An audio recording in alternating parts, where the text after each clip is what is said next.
Si votre stratégie marketing repose encore sur le volume de mots-clés et les backlinks en 2026, j'ai une mauvaise nouvelle pour vous, ça ne va plus fonctionner. En 2026, le SEO n'est pas mort, il a simplement muté. On entend partout, à droite à gauche, que le SEO est mort. C'est pas le cas, je vous rassure, les gens continuent de chercher sur Internet. Par contre, il va falloir revoir votre recette pour rester visible. Parce que l'arbitre, c'est pas seulement Google, c'est une armée d'IA générative. Il y a une statistique qui peut vous empêcher de dormir. 94% des décideurs en B2B déclarent faire leur décision d'acte d'achat en utilisant ChatGPT, Claude ou Gemini. Le problème, c'est que dans ces interfaces, votre site web n'existe pas par défaut. L'IA va synthétiser, choisir ses sources et donner des réponses. La question n'est donc plus est-ce que je suis premier sur Google, mais est-ce que je suis cité par les IA? Alors on va essayer de comprendre la différence entre le SEO et le GEO. En fait, on assiste à une rupture entre deux mondes. D'un côté, on a le SEO traditionnel, chercher, trouver des réponses. De l'autre, on va avoir une recherche décisionnelle. On va chercher quelle est la meilleure solution pour mon problème. Et c'est l'IA qui va nous donner une réponse déjà construite, avec des solutions. C'est ce qu'on appelle le GEO, Generative Engine Optimization. On entre donc maintenant dans l'ère du zéro clic. L'IA donne la réponse directement, et donc les internautes, dans la plupart des cas, n'ont même plus besoin de venir sur votre site web pour avoir une réponse à leur problématique. Et c'est logique. Pourquoi un internaute viendrait sur votre site si ChatGPT lui a donné sa réponse? Donc pour survivre, vous allez devoir arrêter de produire du contenu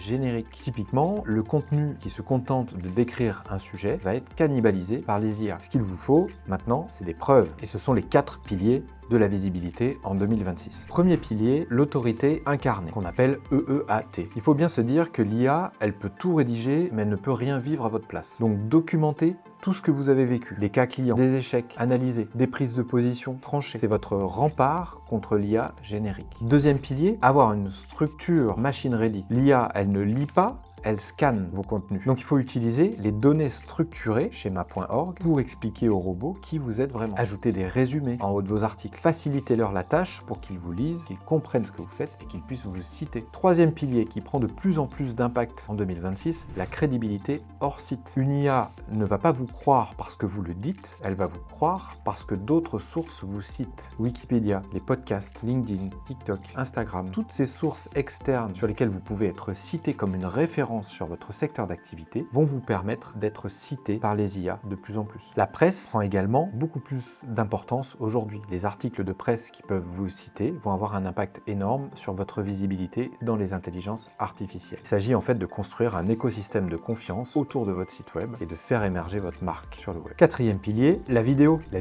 expérientielle. C'est le format que l'IA textuelle ne peut pas dupliquer aujourd'hui. YouTube est le deuxième moteur de recherche derrière Google aujourd'hui dans le monde. Une vidéo où vous démontrez votre expertise en tant qu'humain ne pourra jamais être remplacée par une IA. Alors, quelle stratégie de contenu mettre en place pour être visible aussi bien sur Google que sur les IA? Arrêtez d'écrire pour vendre, il faut écrire pour aider. Aider vos prospects à trouver des solutions à leurs problèmes. C'est ce qu'on appelle le Buyer Enablement. Créer des simulateurs de ROI, des guides comparatifs honnêtes. Plus vous aidez votre prospect à décider par lui-même, plus l'IA vous recommandera comme une source de confiance pour des gens qui cherchent des solutions à leurs problèmes sur votre secteur d'activité. Alors, pour pas vous épuiser, il faut penser à ce qu'on appelle le loop marketing. Vous créez par exemple un seul master contenu ultra dense, ultra documenté, par exemple une vidéo complète de 15 minutes ou un article de fond sur votre blog, et vous le déclinez en une dizaine de formats, des micro-contenus, des shorts, des stories, des réels, pour LinkedIn, pour vos newsletters, pour vos réseaux sociaux. Et toute cette cohérence sémantique autour de votre pilier va vous permettre de progresser en visibilité. Et ça vous évite de produire à chaque fois plein de nouveaux contenus. Dernier conseil, il va falloir changer vos indicateurs de mesure de la performance. Le trafic organique qui vient sur votre site est aujourd'hui une vue partielle de votre performance digitale. Faites un test tout simple. Essayez de poser 20 questions à ChatGPT ou Perplexity sur votre secteur d'activité et voyez combien de fois vous êtes cité. Essayez d'utiliser des questions que vos prospects pourraient poser au LLM. Donc la visibilité sur le web en 2026, c'est plus tellement une question de technique, c'est une question de confiance. On a fait un dossier complet sur la visibilité SEO, GEO. Je vous mets le lien en commentaire, c'est accessible sur notre site. Bonne lecture et à bientôt.